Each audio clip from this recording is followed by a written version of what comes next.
Hey guys, MT Collector here with another figure review. Next up is the Jada Toys Ultra Street Fighter 2, the final challengers. Here from Wave 3, we have Guile, one of my all-time favorite characters from Street Fighter. I was always a Ryu, Ken, and Guile kind of guy. Chun-li was probably my next after that. But Guile is definitely up there. You know, I think back, my childhood watching the live-action movie, and Guile was portrayed by Jean-Claude Van Damme. How cool was that?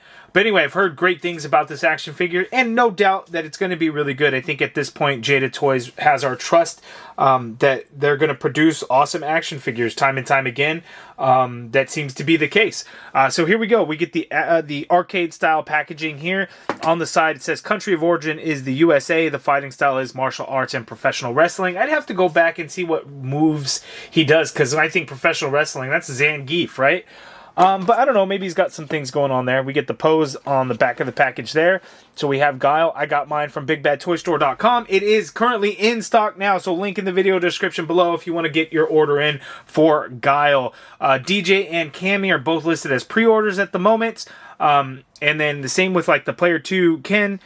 He is a pre-order with Entertainment Earth. That is where he is exclusive to. But Guile, well, the newest one, is in stock, as well as the Player 2 M. Bison as far as the latest in the Street Fighter line. So links in the video description below if you want to pick up Guile or any of the other Jada Toys Street Fighter figures. So without further ado, let's go ahead and open up the package and let's get Guile out. Hey guys, make sure to hit that subscribe button if you haven't already. If this is your first time here, welcome. I do action figure reviews all the time. I set a goal for 50,000 subscribers by the end of the year, and we are getting closer and closer to it. So if you haven't, make sure hit that subscribe button now. This might be the craziest thing for an action figure. He comes with a comb so he can do that pose where he's brushing his hair, combing his hair. This is just crazy. Guile comes with a bunch of stuff, which is awesome. He comes with the comb. As you can see there, we have an extra set of hands like we do with all, pretty much every single Jada Toys Street Fighter figure. He has a pair of fists, and then he also has like a grip hand here so he can grip the comb that it comes with. Just a silver-looking comb right there. Not bad. He also has his dog tags there, so the dog tags can also like be gripped with the hand. You can hold on to him there for his victory pose. And then we get this hand right here. It just kind of open. So this is just, I kind of did it so, he's pulling the hair back as he's brushing it. And then we get two different head sculpts. So we kind of have the stoic face, and then we kind of have this gritted, angry face there. And then we get the sonic boom effect. This is just hollow hard plastic there, but it looks really cool. And then we get the stand piece so we can actually hold up that effect. So put the stand on there, and then you can put the peg there, and then you can have your sonic boom, however you want to display it. So we could do that there. So lots of great stuff with Guile. Of course, again, with Jada Toys, we expect it, and they deliver every single time. So let's go ahead and get in for a closer look at Guile, and then we'll pose him around. Okay, so here's a close-up look at Guile. Guile's got some crazy shoulders. They're quite massive. I dare I say it maybe a little too large. His arms kind of look short because of that, but he still moves around really nicely. The head sculpts are crazy. Like, he's got the crazy ass flat top hair going on there, which is nuts. His skin tone is pretty pale, but I would say that's probably fairly accurate. But again, just looks very, very pale, but it's painted nicely. No issues there. The dog tags are very cool. It's a real metal chain with the dog tag on there. He's got the American flag tattoos on each shoulder, and those look really, really clean. We get that silver hair comb that he comes with, and then again, those extra hands. You get the sonic boom effect, so you can get a closer look at that there, and that's pretty good. Just a yellow hollow plastic. And then there's that other head sculpt there. Guile, again, looking really good. His pants are just all camo design there. The paint apps on them are really good. No issues really anywhere. It looks like we do get some dark green shading a little bit in there in his tank top, a little bit on the back there as well. And then his boots are just green and brown with his laces a tan color there. So Guile came out looking really, really good. Swap out that head so you guys can see that angry face. Oh, and the skin tone does get a little bit of pink shading in the muscle definition as well. Again, great paint apps that we typically see with Jada Toys. It is no different again here with Guile. So there is the angry face.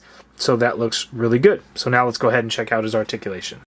Okay, Guile can look all the way up, which is great. As you can see there, he can look down all the way. You get a full rotation in that head, and you can do some crazy pivot going on in there. The neck does move around as well.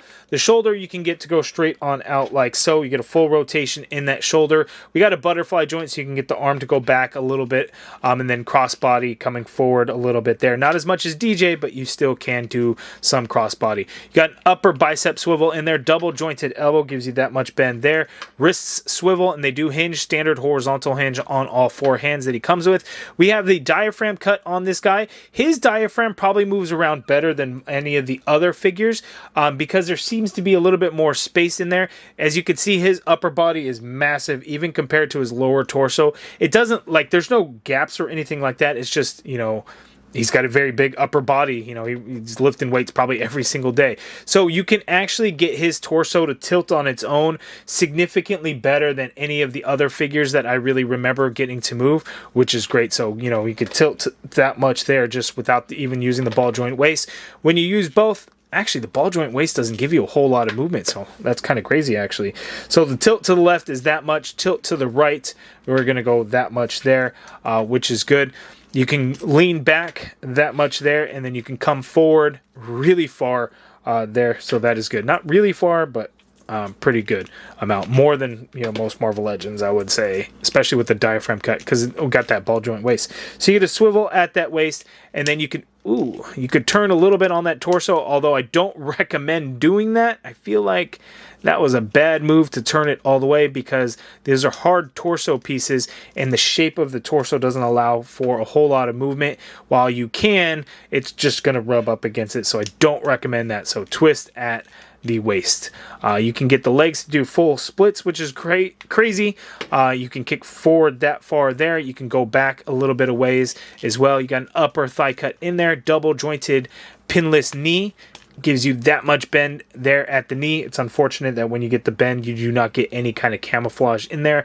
I don't think that's something that they could really even do because, you know, the camo wouldn't really match up necessarily anywhere. But it would be cool if they would have just added in some paint in there or something. But that much bend there at the knee. You get a boot swivel there. You can hinge the foot down quite a way. You can hinge up a little bit. You got ankle pivot and peg holes at the bottom of the feet towards the toes, which is a little bit different.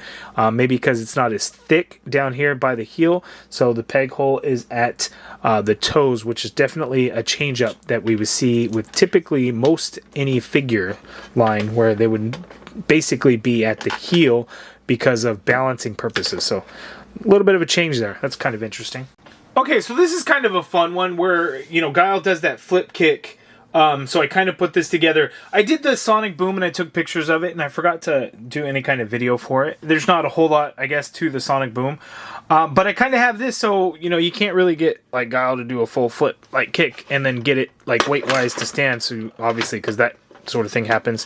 But this was a lot of fun, you know, piecing together where he does that flip kick. So lots of fun to be had with these Jada Toys Street Fighter figures. Okay, so I did the sonic boom thing again to kind of go over, because obviously there's not a whole lot that comes that kind of goes along with it.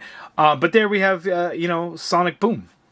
Okay, so putting our entire Wave 3 together, here we have DJ, CAMMY, and Guile. Again, I got all three of mine from BigBadToyStore.com. Guile is the only one that's currently listed as in-stock. CAMMY and DJ are still listed as pre-orders. And you can see Guile and DJ are huge compared to CAMMY. So DJ was already bigger than, like, Ryu and Ken. You can see Guile is even taller, which is kind of nuts. CAMMY is tiny, but, you know, this figure is awesome. If I were to rank them, I would actually go CAMMY number 1, DJ number 2, Guile number 3. Guile is great, but DJ surprised the hell out of me. Is just a whole lot of fun with DJ. But Guile is awesome. I think just the humongous shoulders are throwing me off a little bit. And that's probably what it is. So DJ wins it out for me in this round. If we want to compare Guile to some other characters, so here we have like Player 2 Ken, Entertainment Earth exclusive, and then we have Player 2 M. Bison, the Big Bad Toy Store 25th anniversary exclusive. You can see Guile is actually bigger and taller than M. Bison there, just barely with that flat top head. But you guys let me know down in the comments below, what do you think of this Guile figure? Again, maybe I'm being a little harsh on those shoulders, but they're huge. I don't know if they should be that big, but still a really good figure. Jada Toys doesn't miss. But you guys give me your thoughts down in the comments below. If you guys like this video, please do me a favor, hit that thumbs up button, subscribe if you haven't already done so, and as always, thank you for watching.